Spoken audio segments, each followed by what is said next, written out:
What's going on? What's going on, everybody? It's your boy Deonte Burden, aka Mr. Short Dog himself. I'm back in the lab right now. I'm trying to figure out my theme music when come on. I know any of it is working, but I'm going live right now. Tonight's show we're talking about bootstrapping versus finding investors. If you have noticed, I am right now not in the radio studio, and you got that going. Right now, I'm not in the Memphis radio studio. I'm streaming live from the house. We got a great show planned for you guys tonight. We're talking about bootstrapping versus finding investors. Thank you there. There we go.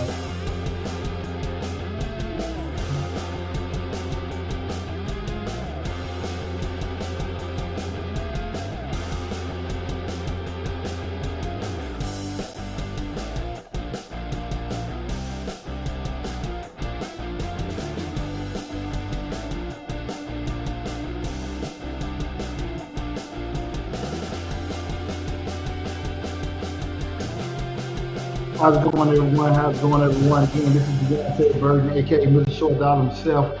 We're having a great show. We're having a great show tonight. Tonight we're going to be talking about bootstrapping versus finding investors. For key consideration, what I'm going to do is break down exactly what bootstrapping is, and also what investors are, pros and cons of each one, and things you need to look at it from yourself to decide if that's something that you want. You give me 1 second.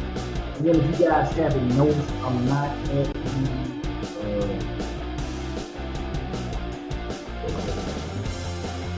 I'm not at the Mr. Radio studio. A lot of music wasn't playing on the thing. I don't know what's going on. Probably should have did that before it came. But again, we're talking about bootstrapping versus finding investors. Let me get this locked in on the actual chat right quick. Right now, we're streaming live on Facebook, YouTube, Instagram, LinkedIn, TikTok, and Twitter. The main hub is the Mr. Short Dollar YouTube channel, where we have over 1,000 videos covering personal finance, business, entrepreneurship, and investing. We have active grants playlist with over 150 different grant opportunities at any time. Bear with me 1 second. And your boy ain't the fastest typer, so we're just trying to get this up and now. 1 second.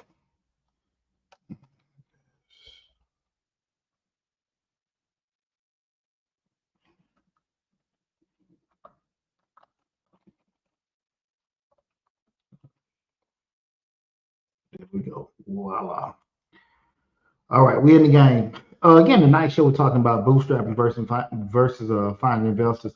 And the reason why I want to have this discussion with you, because I get asked all the time exactly what's the difference between, what should a person do, because you have people that are different levels in regards to acquiring funding for a business, because there are no shortage of people out here that want to start a business up and have everything up and running. But the problem comes up is, funding.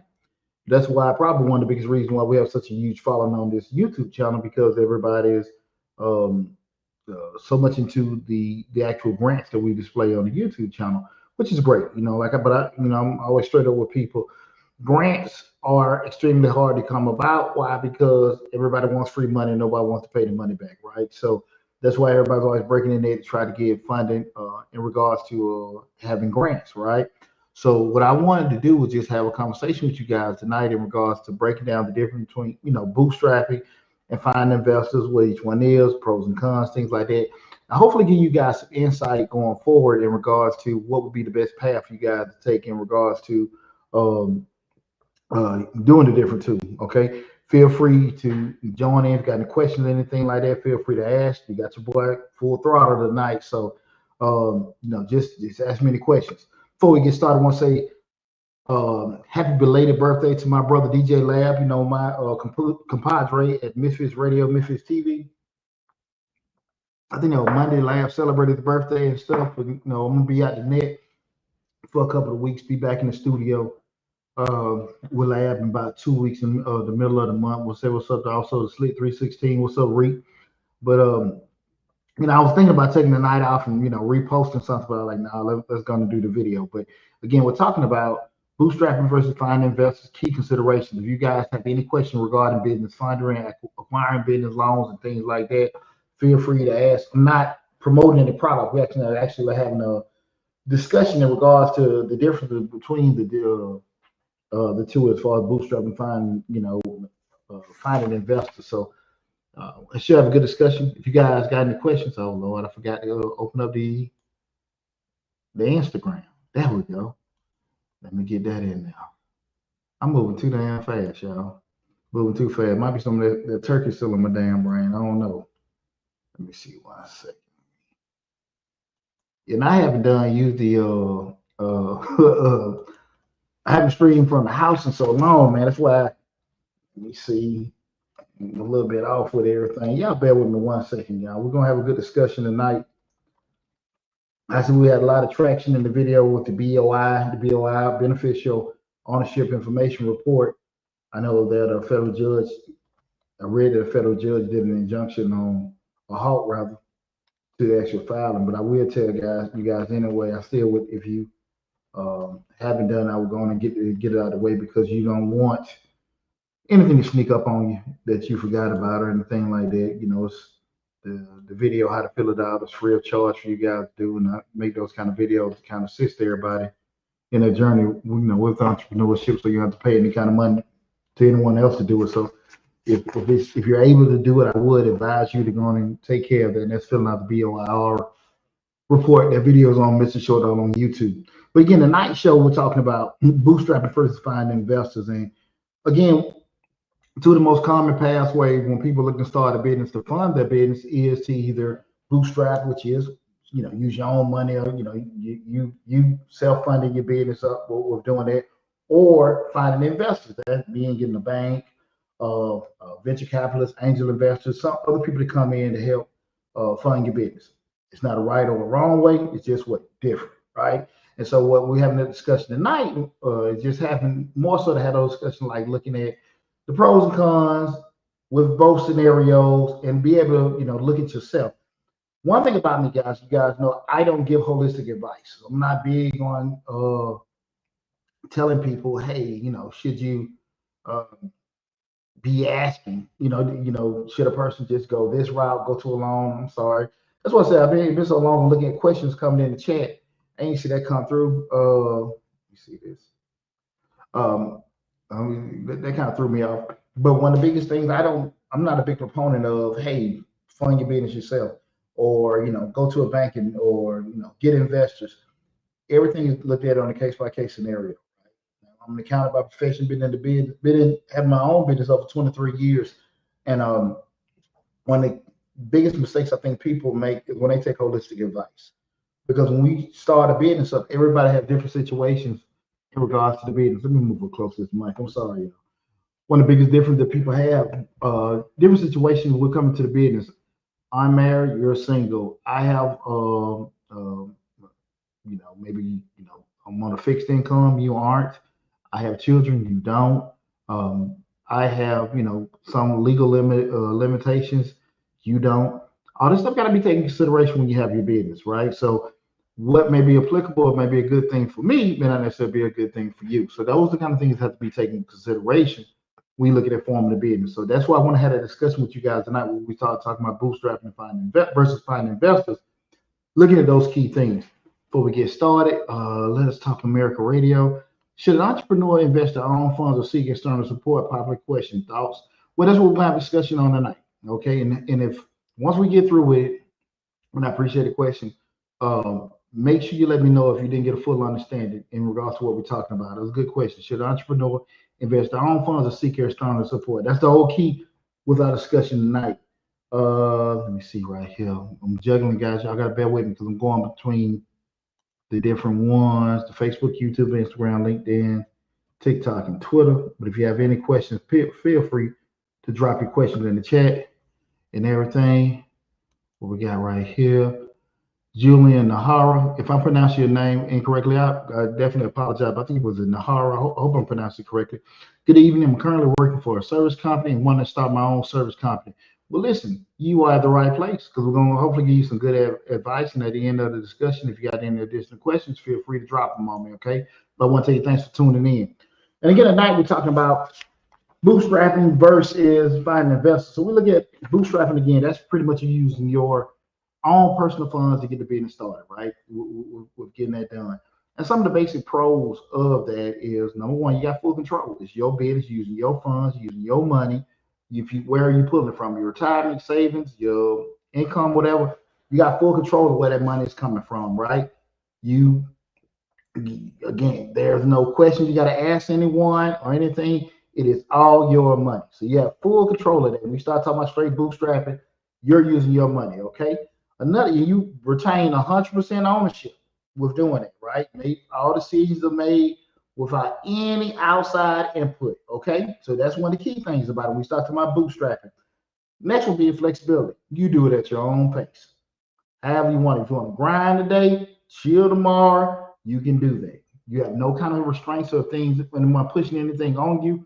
It can fall into whatever situation that you want to have, right? I'm like, look, I'm gonna work on the business this week. Not, I don't have. You're not on the timelines, no deadlines or anything like that. You got full flexibility and control of everything you want to do, right? If you want to have immediate actions, long-term actions, you want to sustain, suspend, whatever, you have full control of that. And we're talking about bootstrapping. These are the pros, right?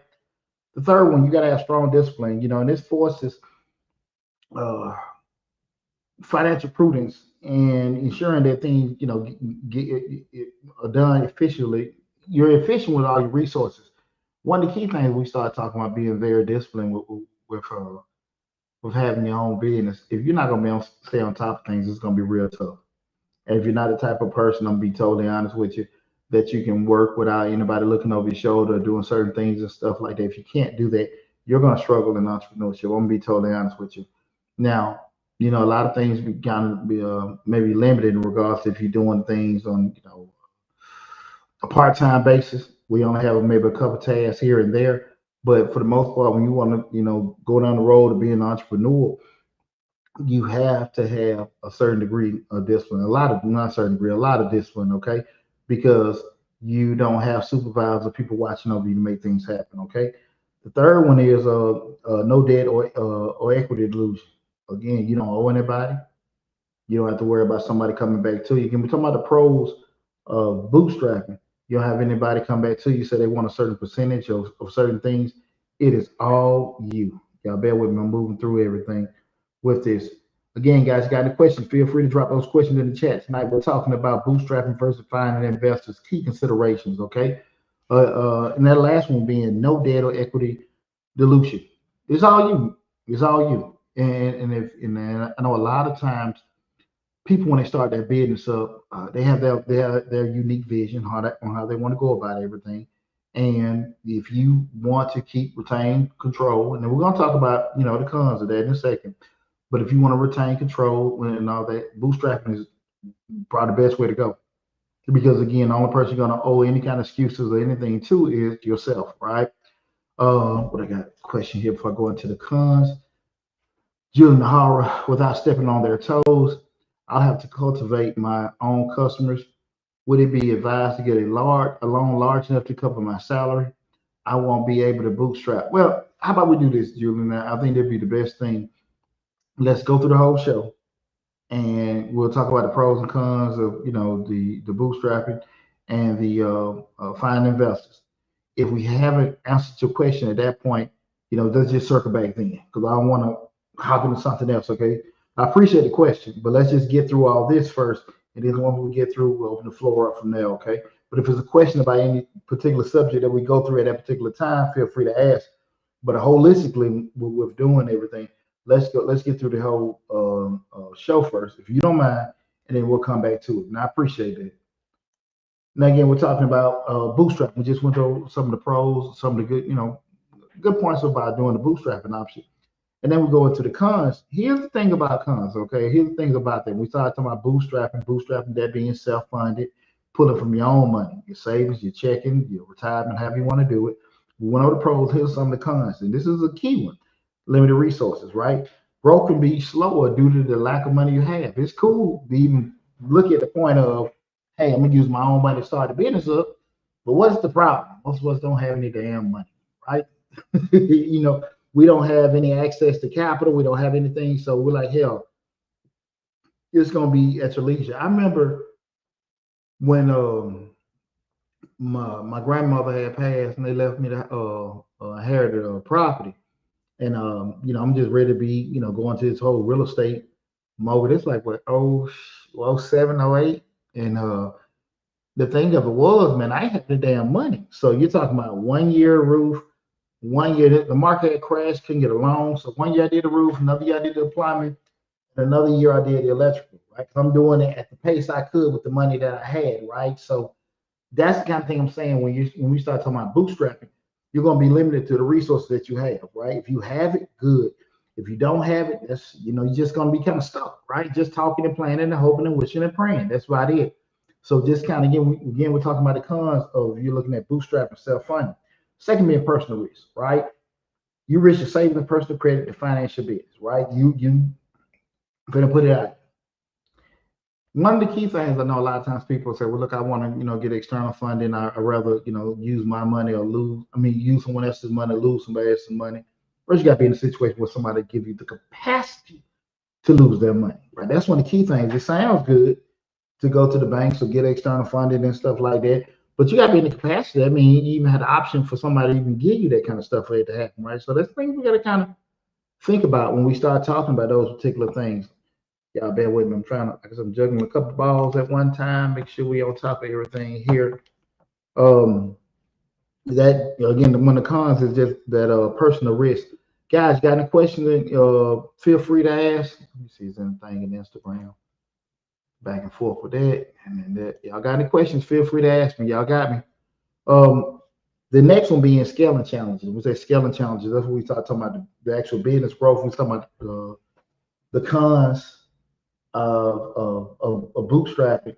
The scaling challenges is hard to grow, operation where you're servicing 100 people at your restaurants a week, and you want to say, hey, we want to make more money, but I don't have enough money to hire more people, being waitresses or cooks, to be able to stop selling to 100 and sell to 1,000 a week because you use your own money, right?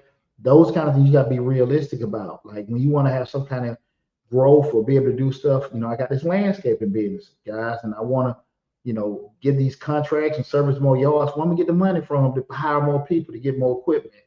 I just had my money. My money bought the lawnmower that I had. My money bought the blower that I had, the cutters, right?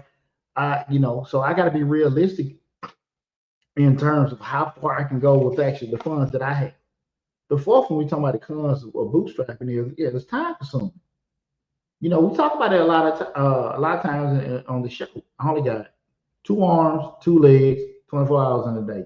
There's a maximum output that I can put out, right? I say that with the tax business all the time. Especially when I got older now, hey, I can just crank them out. But you're talking about out of an 8 hour period, depending on the complexity of it, maybe 3 or 4 returns in a day, depending on again the complexity of it. That's my output.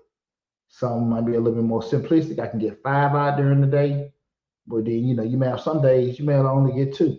We start looking at the time consumption, because we can't add time. Once time is spent, it's gone, right? We can't get it back or anything like that. So we got to be realistic about what we can and can't do. So we start looking at, we're self-funded. We understand that, man, I can't do any more work that's allowable by my capacity for me to even make more money. So we got to just be realistic about that, guys. You self-funding it, and you saying, look, I'm just going to kind of grow my business.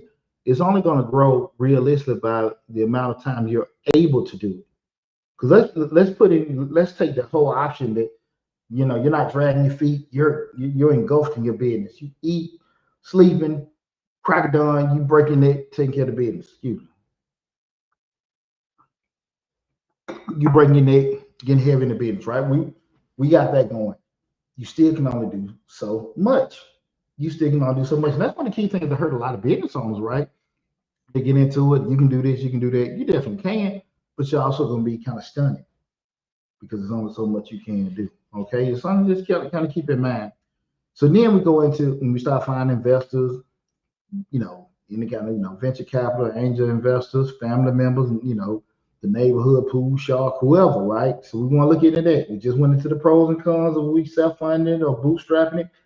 Now we're going to go into pros and cons of, we then with an investor, right? And this approach involves securing funds from external parties in exchange for equity or stake in your business, right?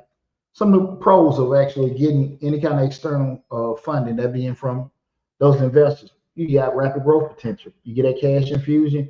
It can you can be allowed to do a lot of different things. You can get new equipment, hire more people, get other space and things like that, and make it happen real quick, right? Because now you get money from the outside instead of you trying to save and build up or using what you have already.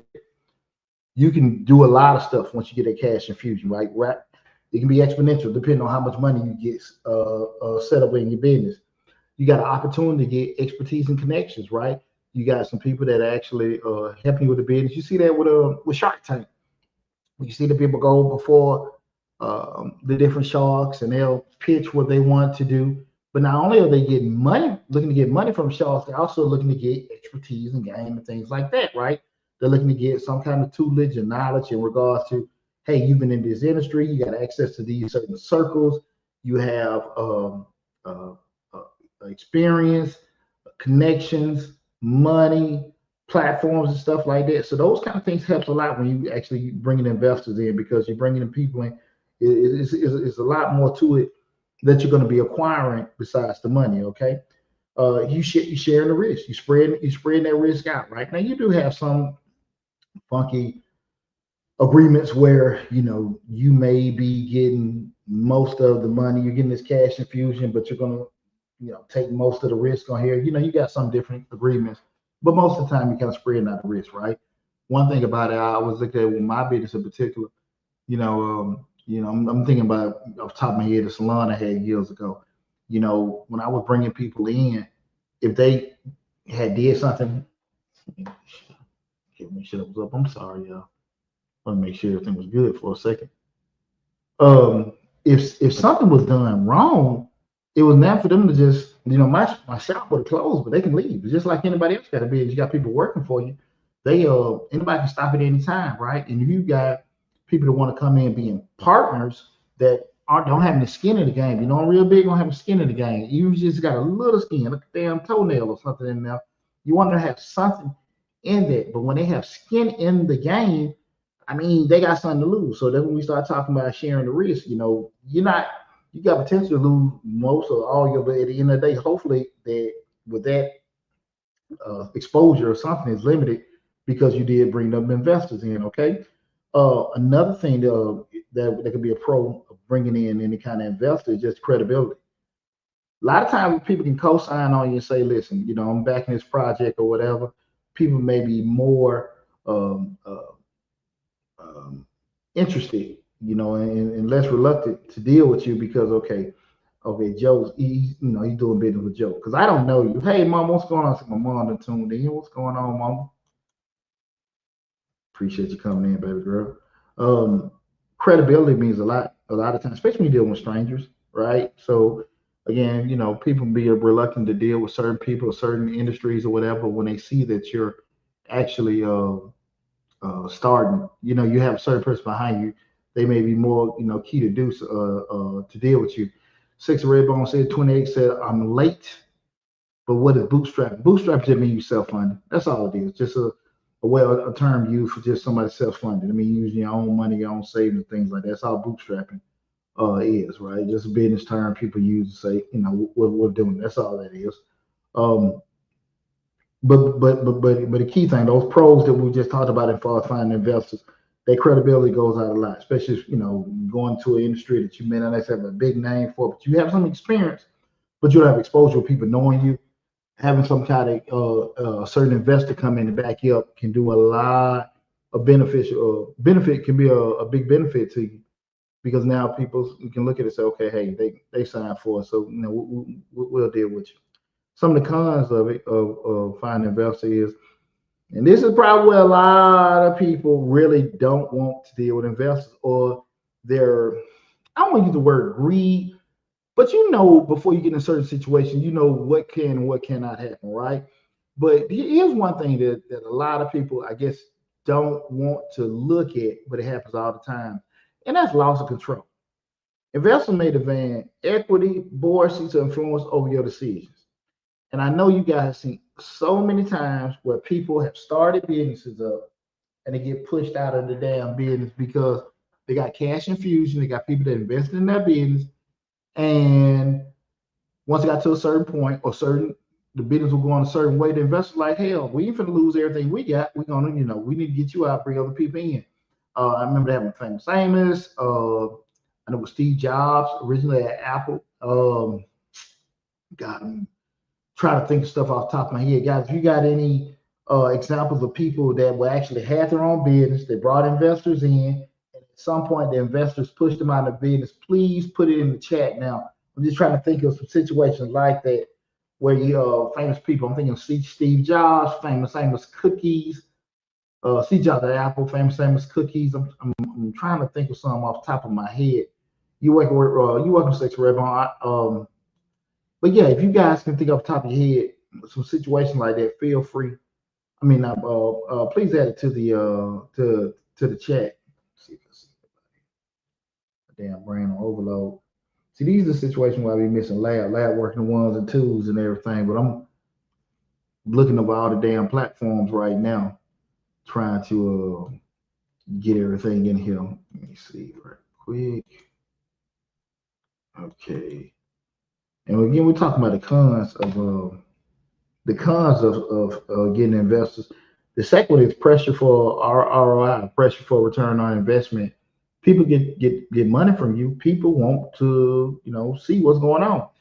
One of the things about it, being in business for a minute, I get approached all the time with people asking, "Hey man, I got a business idea. Do you want to invest in this business or anything like that?" This damn thing on my head. Then hold on one second. Let me see this. This damn thing on my head on left a damn scar on my handsome face. I'm sorry about that.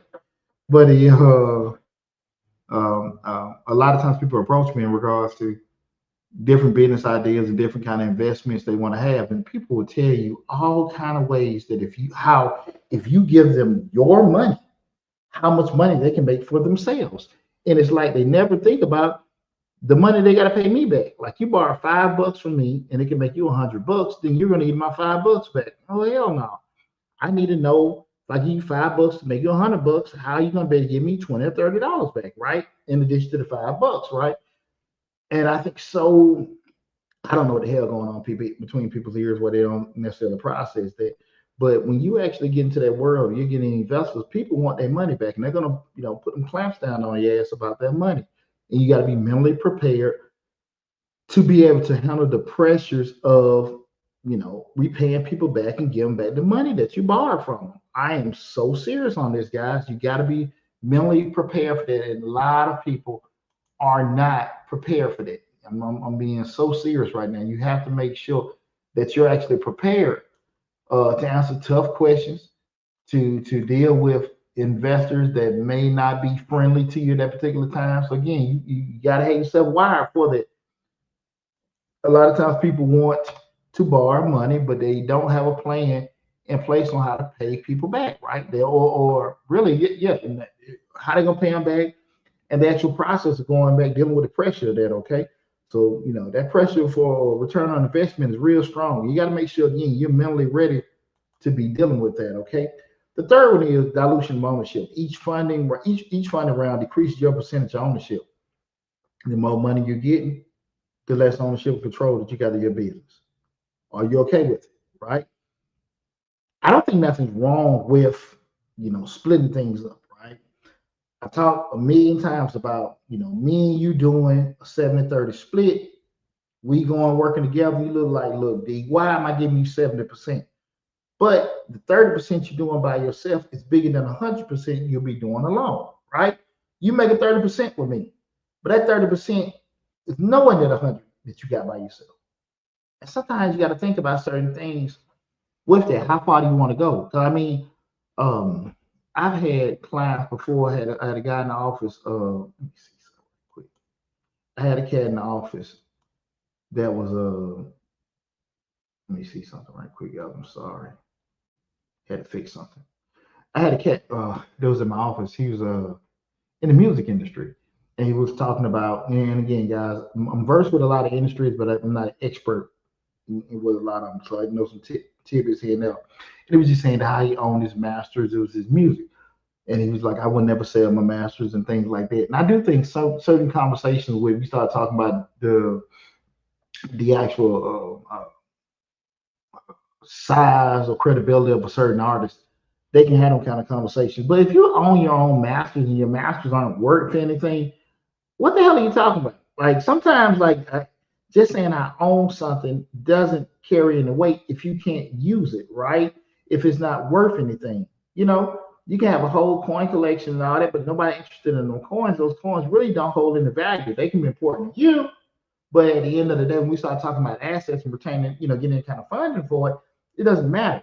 So you got to understand when be okay with certain things because what I want to have it with this conversation, we start talking about bootstrapping versus seeking investors. There's no right way.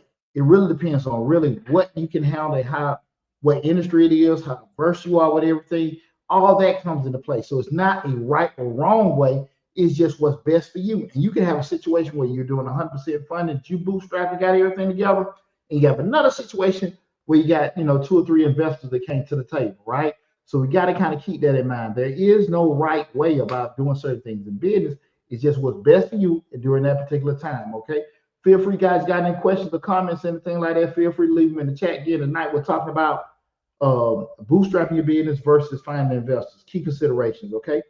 The last con we start talking about getting investors is time intensive process. Right. Fundraising takes significant time, effort, and negotiation skills. If you guys have actually dealt with investors before, it's not an overnight thing. If you can get a deal done with somebody pretty quick that's going to give you a cash infusion, they're probably doing something. I don't like to use the word shady, or they're going to try to take over your stuff. Usually, that's the only thing where I just see somebody just want to spend that money to give to you. If it's going to be probably a deal that's not going to be advantageous to you.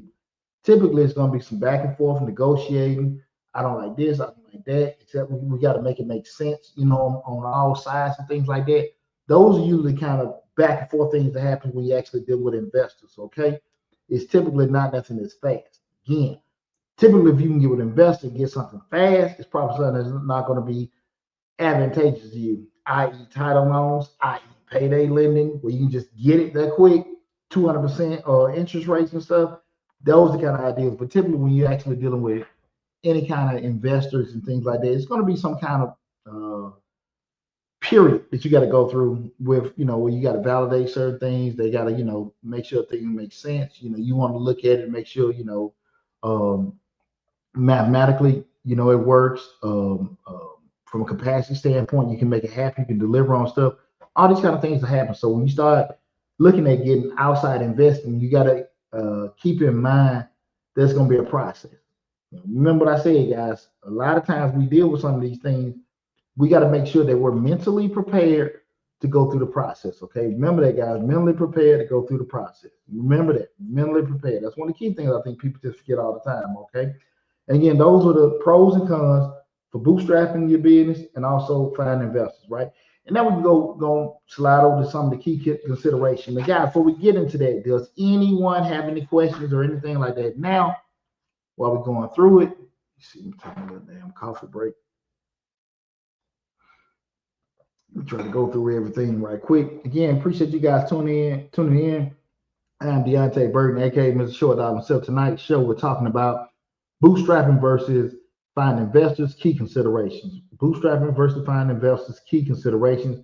If you got any questions regarding bootstrapping or finding investors, which is the best way, whatever, feel free to go in. Like I mentioned earlier, if it's overall about your specific situation, let me get through everything, and then I answer questions. But if you ask one in particular about one of the situations of topics that I'm going over during that time, feel free to interject and ask me a question. But if it's something about your situation in particular, wait till the end of the show.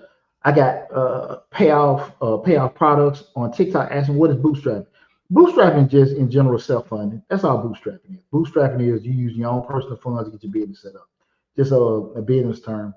That could be you using your savings account, your retirement, um, uh, different things. Sell off certain things that you may have. Bootstrapping means that you're just putting yourself up by your bootstraps, use your own funds to start your business up. And then, seeking investors is like you say, you can get your own private investing, getting your money from the bank.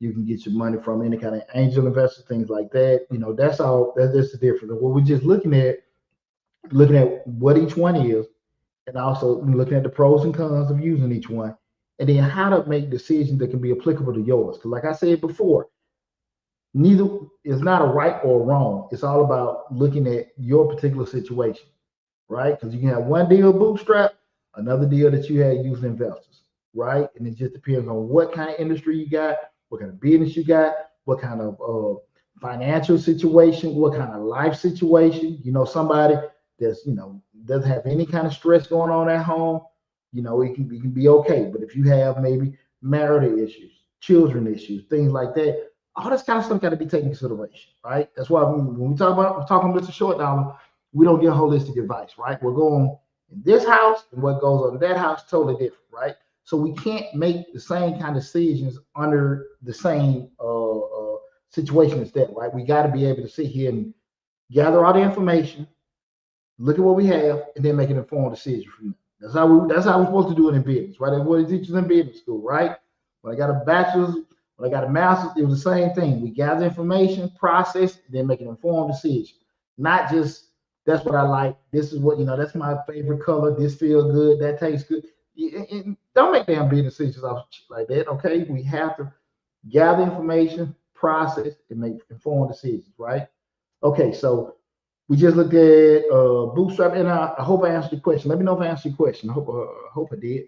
Um, um, we just went over what the difference between each one was, pros and cons. Now we're gonna look at those key considerations. Okay, cool. Glad to hear that.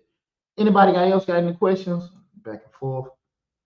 Let's see, so Instagram, uh, back here. Okay, cool. All right, guys. The next thing you want to do is key consideration. Hey, guys, real quick. Remember, if you haven't, I know we made the video in regards to how to fill out the BOIR form. You can go to YouTube. It's showed on YouTube. Learn how to fill out the form. I know they had the IG is Deonte underscore 77. Deonte underscore 77 is the Instagram, but the main channel is the Mr. Short Dollar YouTube channel. That's my biggest platform. I think we got over 63,000 subscribers on there on the YouTube channel, and that's where all the videos are. So I'm gonna say this again. I appreciate you tuning in. If you go to Mr. Short Dollar on YouTube, that's where all over 1,000 videos on the YouTube channel, and then everything's segregated with the different playlists from the grant playlist, entrepreneur playlist, the finance playlist. All the videos are separated from that. That's the main hub for all the videos. But the Instagram is Deonte underscore 77. That's DEONTE underscore 77. That's the Instagram. And if you ever go to the YouTube channel, even on the Facebook, same thing, Mr. Short Dollar on Facebook, Mr. Short Dollar on YouTube. In the description section of every video, is all the links. Even got the number to the office. If you guys don't know, I'm an accountant by profession. I own a business service firm. We do bookkeeping, tax prep, payroll. The number to the office, the company website, all that stuff is in the description section. All videos. What we got here? Julian Hara says, would a home equity loan be considered bootstrapping? A home equity loan is not considered bootstrapping only because if you're getting a loan for funding. So it's the same principle we start looking at investors, whereas we're looking at and if you got it for that, that's a good question. You're using it, but you're still getting a loan for it. So you still got to kind of make sure the math is going to work. When I say in regards to the math working, if I'm getting a home equity loan of $10,000 at a 5% rate, we just throwing out numbers, I got to make sure whatever I'm doing is going to actually generate more than a 5% return for me to pay that home equity loan out. So in theory, you're going to an investor, you're using your equity, your actual equity to get it, but you're doing it at a cost. When we start looking at straight bootstrapping and usually stuff we already got on hand, not necessarily something we got to get a loan to get, if that makes sense. Even though you're using it against the equity that you own, but you're still getting a loan to do that. The thought process, the easiest thing, when you know, I'm just letting you guys know when we look at getting any kind of loans or anything like that, and I want to go too far to subject matter. Always when you actually get any kind of loan, using kind of credit card, whatever the rate is, we want to make sure the actual rate that we're going to have in regards to that deal is going to yield a higher rate than what we're borrowing against. And I made videos on how to actually look at, you know, ROI and things like that to calculate and stuff. And I got some one-on-one videos we're gonna put on next week, so you actually can mathematically look at it and make sense, not look at it and hope it makes sense, right? But again, just think about it. I'm borrowing at 10,000 at 5%. Whatever that 10,000 return has to be higher than 5% for the deal to make sense, right? That's just the easiest way to look at it. But when you ask the question that was asked, with a home equity loan be considered bootstrapping? Not necessarily, because you're actually still getting a loan, right? But it's again an asset you have. But if you already had the money sitting there, right, or you had already done the loan already, and you usually start do that, you know, that's your funds and stuff like with that. That's kind of a tricky question, but you know, before you would do that, I still would kind of be looking at again that rate that you're borrowing it at, that can yield a bigger return than what you're looking to do for that business endeavor that you're doing. Okay, if you already had it, you got a home equity loan, years prior, then the idea came, the money just sitting there. That's a little different because you already had it, right? But to do it, to start it up, the numbers got to make sense. The numbers got to make sense. Remember what we said when we start talking about business? We don't want to go in a situation where we hope, we pray, we think it's going to work out. We really want to know some things you might not know, but you need, as close as damn possible, need to know, because I see a lot of videos out there where people say, "Hey man, you gotta lose, be ready to lose it all and be homeless and all that bullshit." No, you don't want to do that. I love being an entrepreneur. I love being self-employed. I love being in business and stuff like that. But I love living nice, right? And so I'm just saying to you guys, the reason why those CEOs of these corporations are making 20, 30 million dollars is because they know how to make sound sound decisions based in risk, right? They know how to, like we just said, gather information, process it, and make an informed decision, right? And they're looking at all the risk factors, they're looking at all the projections, and then they're able to make decisions based off of it. So, and if they can't make sound decisions based off the information they have, the company's fired, right? But the ones that do it well, they get 20, 30, $40 million salaries. So it's just your that business can be like, you know, right here. We start talking about size wise, right? We start talking about Fortune 500 companies, and then you look at your smaller startup. Theoretically, the principle's still the same in regards to the things they're doing, right? So you know you don't have the, you know, the humongous, you know, payroll, or I'm sorry, right on invitation, trying to scroll and see if I got questions. You don't have the same size that everybody else already have and things like that, but you still let me see. I'm sorry, y'all. I'm trying to just boy, I miss my boy Lab. You know, I normally had Lab doing all this stuff, trying to go through all the different chats and everything.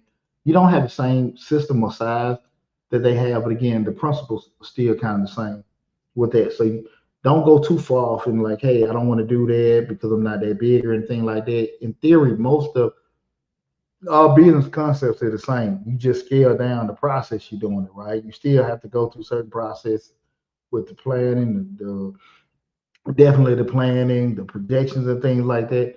That's all business. It don't matter if you how big or small you are. You just gonna scale it down by your situation, but you still need to be able to look at it. Okay. When we start again tonight show, we're talking about bootstrapping versus finding investors, key considerations. Again, this is Mr. Short Dollar on YouTube. We're streaming live on Facebook, YouTube, Instagram, LinkedIn, TikTok, and Twitter. The main hub is the Mr. Short Dollar YouTube channel, where we have over 1,000 videos covering entrepreneurship, business funding, business finances, and business operations. Let me see before I damn lose my damn train of thought, y'all. I've been moving tonight, been moving. Guys, again, nobody got any questions? Nobody got any questions before we go into key considerations? Cool. Okay, here's the deal. When we start looking at key considerations, when we start looking at, we know what both of them are. Now let's start looking at it, right? How do I decide which one be the best for me under my situation, right? Number one being the nature of your business. Bootstrapping is often better for service-based business or low overhead businesses, while capital-intensive businesses, i.e., tech startups, may benefit from investors. Okay, what does that mean in English when we start talking about the nature of business? We start saying more bootstrap being service bidding, that being your where your service bidding, where you're doing something for somebody, i.e., landscaping, cleaning, um, any kind of construction, repairs, things like that, tax preparation, things like that. You can actually start them up with yourself, and you go at your own discretion with doing using your own funds and everything. Uh, Pay off your debts. That's what business am I in. I'm an accountant. I'm an accountant by profession. I've been in business over 23 years right now. My company, Majestic Business Services, we're a one-stop shop for entrepreneurs. We do bookkeeping, tax prep, and payroll. So when you see the videos about the grants, we're just giving out free information. None of those grants are my grants. I bet them. And I just want to help entrepreneurs. So we're not getting a kickback or any money from that. We're just giving out information for you guys. But I'm an accountant by profession. You guys can always Google me, look me up and everything. I ain't selling no dreams or selling no other products. We're just out here to help you guys, okay? But we go back to what we're talking about, the nature of the business with those key considerations. You have to just look at it again, that service base is more beneficial if you're bootstrapping, okay? Because you actually provide an actual service for them. You don't, you do it at your leisure. With doing those kinds, again, like landscaping, plumbing, electrical, the tax prep, the accounting, a, uh,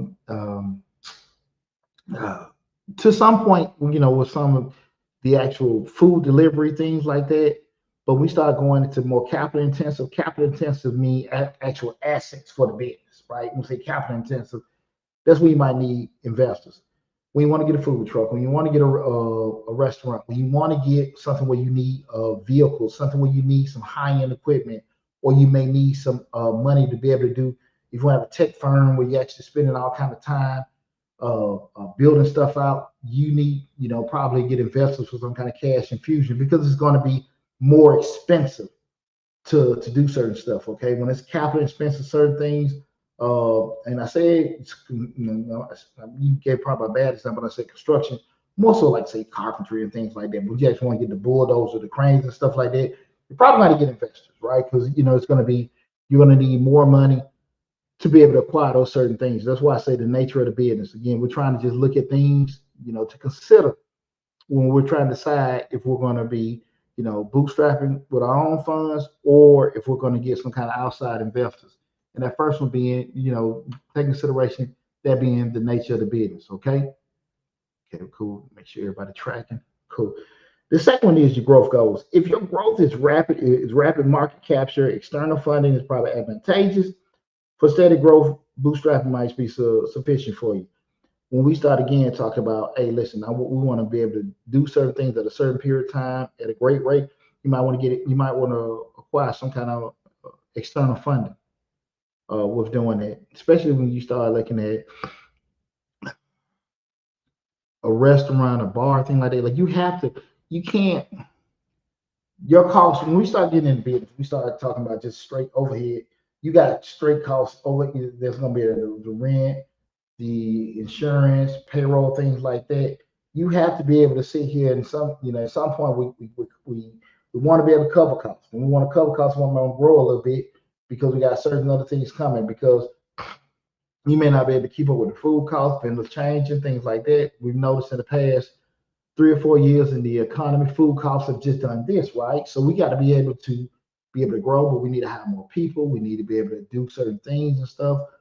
We need to get a cash infusion, right? It just can't come from my pocket. My pocket was enough to start it up. So those kind of things, we want to have some kind of quick growth. Again, those growth goals, we want to probably had to get some kind of cash infusion. But if I'm going off of my money, we're going to grow at my pace, right? If I'm cool with being here and I'm already being there next year and being there the year after that, we can go with my money, right? When we start saying we're bootstrapping, we're going at a certain pace. We're not worried about that kind of stuff. I don't have a lot of pressure over me and things like that. Then I can just say, okay, now we're just doing that, okay? Again, that second one being your growth goals, okay? And guys, Be very honest with yourself and what you're trying to do and what you can and can't do. Okay, it's nothing wrong with acknowledging certain stuff you can't do. Ain't nothing wrong with it, right? But you got to be realistic about it because you don't want to be in put you don't want to put yourself in a situation where you're over promising and under delivering, where you're over promising and under delivering. Because what that does then is hurts credibility. When people come out and say, "Well, listen, man, we made a mistake and we thought we could, give stuff to our customers, and now you giving food out. You got people waiting all day for their food, and you give them certain orders or certain things ain't fixed in a proper amount of time."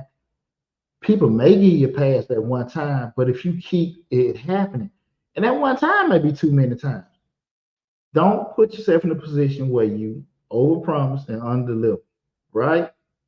If you can just say this is what we stated, we try to get these things done within 30 minutes, and you can just get to everybody in 25 minutes, you could. You knew it was gonna just take you probably 25 minutes to get it done, and everything. But you gave yourself a little room, boom, people fell in love, right?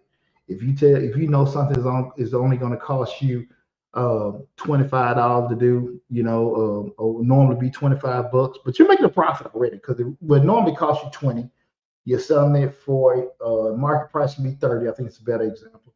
It costs you 20 to make, market price is 30, and you sell it for 25. You tell people like, listen, man, we, you know, uh, yeah, we got it done a little quicker. We didn't find everything wrong, but I'm gonna do it for 25. We normally charge 30, but we're gonna do it for $25. Because we didn't think everything was wrong.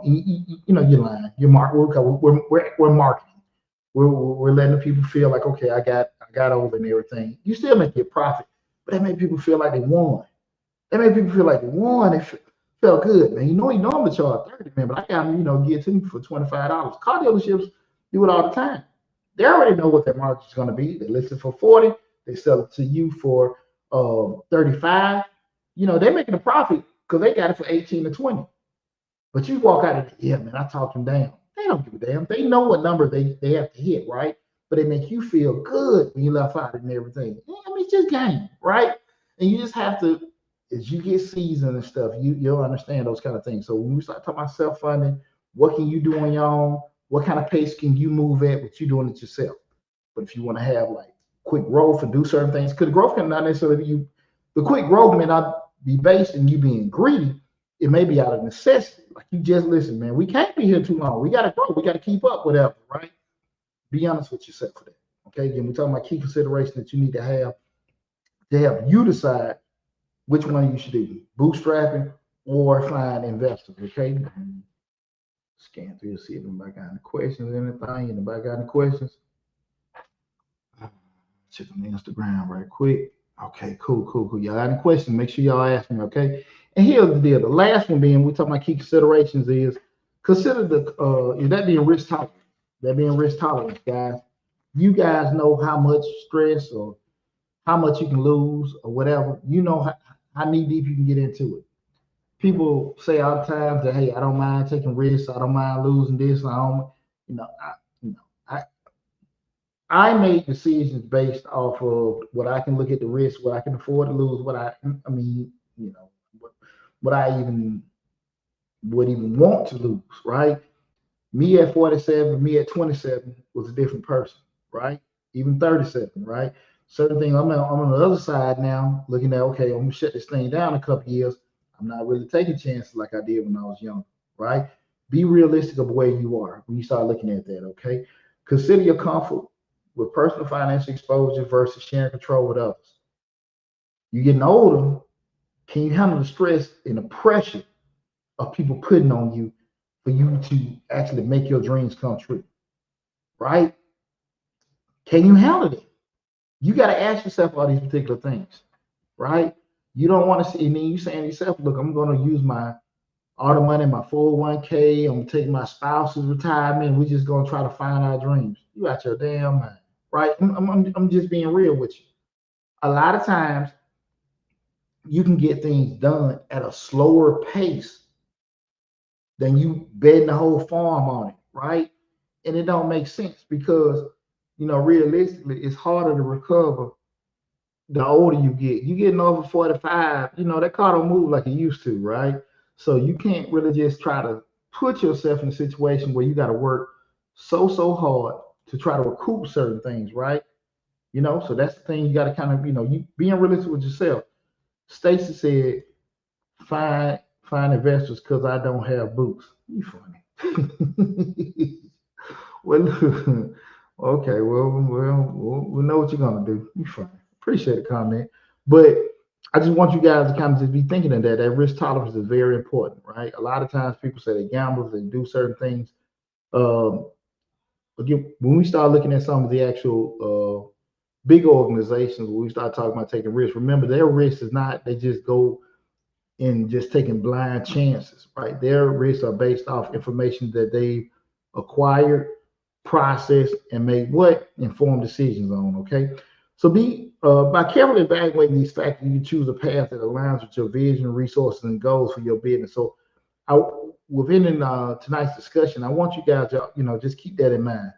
Not necessarily which is the best, but what is the best situation for you. Okay, everything is different, guys. Everything is different. Always keep that in mind. Okay. Kay said, "Hey, what's going on now? How you doing?" You calling me Unc? You probably look older than me. I appreciate you tuning in. Thank you, young lady. What we got? Anything to listen, guys? Open the floor up. Y'all got any questions, anything like that? Shoot them at your boy. Nothing much. What about you? I'm doing okay. I appreciate you joining. Said I'm only 20. Okay, cool. Thank you for tuning in. Then open the floor up. Anybody got any questions in regards to what we discussed? That being bootstrapping versus finding investors, the considerations and everything. Did anybody got any questions? Y'all, the floor is wide open for y'all right now. Okay. Anybody got any questions or anything? Let me scroll through all the different platforms. Anything? Let's see what we got. We got. Let's see something here. Boom. Okay. So here's the deal. While I'm waiting for anybody to drop any questions or anything like that, remember, go to Mr. Short Dollar on YouTube. Subscribe to the YouTube channel, right? Subscribe to the YouTube channel and take advantage of the great information there. Again, there are over 1,000 videos on the YouTube channel. We have an active grants playlist with over 150 different grants listed there. You can look through the list, see which ones are applicable to you tonight, and take advantage of those. But definitely go to Mr. Short Dollar on YouTube, regardless of what platform you're looking at. We just released the ebook, 5 questions to ask yourself before you start a business. 5 questions to ask yourself before you start a business. It's a $5 ebook. I know everybody got $5. It's a great Christmas gift to give your kids in college, your significant other, your coworkers. Buy that book, $5 ebook. 5 questions to ask yourself before starting a business. Real easy to read. It's only 5 books. You'll thank me later. And I just got a question in. What we said. Stacy said, I didn't catch the beginning of the show. Did you mention the SBA? No, we didn't mention the SBA. But the SBA, Small Business Administration, is really just they don't give out, the pandemic, they gave out loans. But and theoretically, SBA doesn't give out loans, guys. SBA just back loans, just like VA. They're like an intermediary body. They actually will partner up with different lending institutions, and they'll actually back the loans up just in case you default or something like that. That's what SBA, but they also provide other services, things like that. But when the discussion of the show, we're not telling you who to go to as far as a particular agency. It's more so to look at the information if you're actually going to bootstrap, that being you self-fund your business, use your personal savings, things like that, different things you may have, or to go to outside investors to get it. Which one, the difference of which one each one of them is, and also the key consideration taking the taking the court in regards to how to factor in what would be the best situation for that particular decision. And if you just came in late, just you're on the YouTube channel, I can see that right now. Just go back and check the video out in its full entirety. Gave good in-depth explanation. But if you have any questions outside of that, guys, remember you go to the YouTube channel. You can put any kind of comments or questions in the on the video, and you live about 48 hours at most. You assume that I'll come back and ask the question. So again, if you're looking on one of the other platforms, IG, TikTok, things like that, go to the YouTube channel. So if anything run across your mind later, got a question, just go to the YouTube channel on this video and just put your question in the comments, and your boy will get back with you. Let me see, is there any other questions or anything like that? My son just came in. Let me see if I see anything else. Let's see. Okay. Anybody got any questions or anything? Okay, well, look, easy breezy, easy breezy. Well, listen, guys, I appreciate you guys tuning in. Man, probably back at the crib this next week also. But I'm gonna try to do more live feeds. I'm gonna try to do more live feeds and stuff like that. We got a lot of great information coming out for the year is out. Is anything that I'm missing? Anything that I'm missing? Uh, Again, definitely go back to the YouTube channel, Mr. Short Dollar. Subscribe to the YouTube channel. Take advantage of all the great information that we're putting out. Got a lot of great information on all the other platforms. And most importantly, guys, I want to tell you guys, I appreciate you guys, being involved, checking out all the shows and everything like that. Hope putting in good work. Hopefully doing a good job informing you guys as well. Love you all. Appreciate all the support. We got Julian Harris of Very Informative Motivation. Thank you for the info. Hey, listen, did I ask you a question?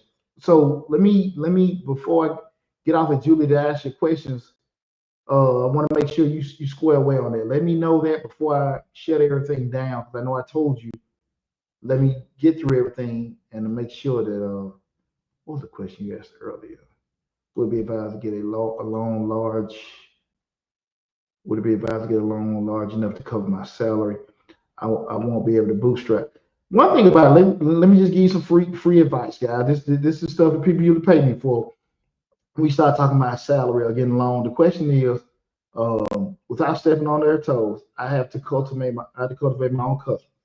Would it be ill advised to get a loan large enough to cover my salary? I won't be able to bootstrap. Here's the deal, Julian. I just want you to kind of look at it when you start talking about, doing certain things in salary, right? What I always advise, don't necessarily worry about your two things I'm going to share with you. Don't really be worried about replacing your salary with going into entrepreneur. If you want to go full-time entrepreneur, okay? Don't worry about replacing your salary, right? Because you're kind of putting a little bit more on you. Be concerned about replacing your lifestyle costs. Your salary may be $50,000, but your lifestyle cost may be 25. Mortgage, car note, insurance, groceries. That might be 25,000. Your salary is 50. You need to be able to replace that 25. You need to be able to replace the 25, right? That's because you just gotta know I gotta live tight, whatever. Because you're not gonna be able to make it just a straight. Entrepreneurship is tough. It'll be difficult just to make it, just go into a situation like that. Be concerned about replacing the 25, not 50. Again, your salary is 50, but your lifestyle cost is 25. You need to be able to replace the 25. The second thing is very important. Don't ask the bank for, or don't try to get 25. Always ask for more. So if you need 25,000, ask for 50 to 75, and they probably come back 25. Just kind of keep just how they work. Nobody's really gonna give you what you ask for. Ask for more, they're gonna come back with less, and they may be back and forth with that for a second, but typically won't ever give you what the hell you ask for. So just kind of shoot for the stars. They're gonna say hell no, come back down, this, that, and that, and you probably get in that 25 to 30 range. Just typically how that goes, okay? So lifestyle costs, ask for more than what you need, and they'll probably get you what you want, right? Makes sense? What's your industry? I'm an accountant. I'm an accountant. That's what I am. So I don't, so we look at financial services. I'm not selling anything, but um, I've been an accountant over 25 years. I've had my own business service firm for 23 years. So been in the game for a minute. If you follow me on YouTube, you can look at the description section of the video. A lot of links for everything should be in the video. You know what? On this live feed, I might have put that on there. But if you're looking at other videos, all the other social media links, my business email, the business email website, the number to the office, all that stuff is there. But all the information, even the LinkedIn, all that stuff is on there. All my contact information is there. I'm open book with everything. But I'm an accountant. Been doing accounting and consulting work for over 20 years. With that. But I always remember that, guys. When you look at going down that road of being self-employed, you got necessarily get replace your income. That's kind of tough. There's a lot of pressure to put on yourself. But if you truly want to go into business, you just need to be able to replace your lifestyle. Can you cover the mortgage? Remember, you're making 50, but it costs you 25 to live. Just replace that 25. And if you want to get funding, ask for more than 25, and they're probably gonna come back to you with 25. Oh, okay. I'm sorry. Oh, that was for Julian. I'm all in the wrong damn conversation. I work in commercial kitchen. Okay, cool. I'm sorry. I'm in the mix. You want speaking to me? Well, listen, guys. Um, what about Julian's industry? Um, I don't know what you're asking, Stacey. And what about Julian's industry? The industry had nothing to do with it, but when you start looking at with the commercial kitchen equipment, he's probably going to get, depending on what level he's trying to scale up and sell, he probably have to get investors. To be totally honest with you. To be totally honest with you, and that's with that with commercial kitchen equipment sales, he's probably going to get investors. And the reason being is because if you're self-funding yourself, your money is only going to go so far. If he gets a requisition or request for a certain amount of sales, he got to be able to cover it and be able to have those particular things. If you're going off what you have, your limit or what you have for us in your pocket, or that you have at your disposal, you're just limited to that. But if you get a bigger requisition in, you got to be able to move and be able to service it, right? Because if you don't be able to service it, they can do, do something to your reputation, things like that. So you probably need to have access to outside funding, And if you can go to Mr. Short on YouTube. I have business funding 101, all kind of different business loans 101, where with several videos that explains all the different loan products that businesses can acquire from business credit cards, business line of credit, business loans, break down breaks and things like that. All that stuff is on the YouTube channel to give you like an easy tutorial where you might have a question, man, what is actual business line of credit? What is equipment funding? What are factoring loans and things like that? All that stuff is on the YouTube channel, right? Free information. Free information. The only thing it's gonna cost you is a little time you gotta spend to sit down and check out the videos, right? That's all you gotta do. Student says I repair commercial kitchen equipment. My goal is to work on the equipment at the VA hospital cafeteria. Awesome. Okay. Well, that's just tidbit. What I would just say, Jude, is free advice. I would call my local SBA office and get with a counselor and see what they can plug you in with. Trying to get contracting with the VA. A lot of that stuff is uh, free, where you can just call the SBA, your local SBA or SBDC, Small Business Development Center, depending on what state you're located in. I would Google that, set an appointment, meet with a counselor, and they can kind of help guide you with what direction you to go, depending on what area you're in and stuff like that. And like I said, all that stuff free. Okay. But listen, man, like I said, we got a lot. That's why I want you guys, if you are subscribe to Mr. Short Dog on YouTube. Got a lot of free, useful, helpful information for you guys out there. Okay, I'm 50% of vet in Texas. Okay, cool. Well, definitely, man. Just hit the SBA up, get an appointment, and let them know your service connected and everything. I'm gonna say with vet also. To let them know you're service connected, and they'll be able to get you with a counsel with the SBA office, and just tell them what your vision and what you're trying to do, and they'll help you out. Okay.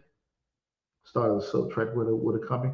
But that's an option. But that's why I said, even with that said, I would again go to the SBA and talk to them. If you're looking at your goal being, we're doing that because even in a subcontract option, you can be a subcontractor depending on once you meet with a counselor. You skip a lot of steps. You skip a lot of steps when you are service connected because they have so many things already allocated for the sake of veteran. It's Short Dollar. I'm about to follow you on everything. Thank you, sir. You're quite welcome. But yeah, definitely reach out to them because there's already certain things already allocated for disabled vets already. Okay. Appreciate it. Glad I helped you with that. Help one of my fellow vets out. Okay, cool. Let me see what we got on anybody else. Got any other questions? I hope everybody had a great Turkey Day. Again, I want to give a big shout out to my brother DJ Lab. He's on vacation celebrating his birthday and everything and stuff, man. And I'll probably be here at the crib for another couple weeks. And I'm gonna try to do more videos and everything for you guys and stuff. But hey, look, like I said, if anything run across your mind later on, feel free to reach out and let me know. Again, from the bottom of my heart, I want to tell you guys I love you. Appreciate our love, support, and everything. We right at 60, I think 62,000 subscribers. Hell, man, if we can hit 65 by the end of the year, let's do it, guys. Let's do it. If you not subscribed to Mr. Short Dollar on YouTube, definitely go there, subscribe to the YouTube channel, tell your friends, tell your coworkers, tell everybody you know to subscribe to Mr. Short Dollar on YouTube. We're gonna try to take it, hit 65,000 for the end of the year. Thanks again for all your love and support. Take care. I hope the show was great for you, and I will talk to you soon.